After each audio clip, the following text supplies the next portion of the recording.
സാധാരണക്കാരൻ്റെ മുട്ടച്ചില്ലി 2 ഉള്ളി തക്കാളി പച്ചമുളകും 4 മുട്ട എടുത്തിട്ട് അങ്ങോട്ട് ചില്ലി ഉണ്ടാക്കുക.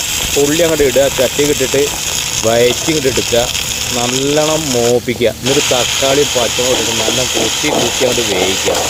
എന്നിട്ട് ആദ്യം ഇങ്ങോട്ട് വെന്ത് ഇങ്ങോട്ട് വയറ്റിയെടുത്തിട്ടായിരിക്കും മുട്ട പൊട്ടിച്ചങ്ങോട്ട് ഒഴിക്കുക.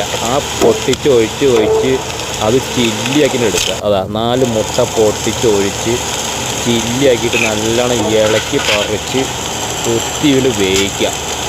അപ്പോൾ സാധാരണ നമുക്ക് ഉണ്ടാക്കാൻ പറ്റിയ സാധനമാണ്, പെട്ടെന്ന് ഉണ്ടാക്കാൻ പറ്റിയ സാധനം. അതാണ് ചില്ലി നല്ല ഇളക്കി മറിച്ച് കൊത്തി തുളച്ചിട്ടിട്ട് ലെവലാക്കിയിട്ട് അതങ്ങനെ എടുത്ത് കഴിഞ്ഞിട്ട് നല്ല ടേസ്റ്റായിരിക്കും.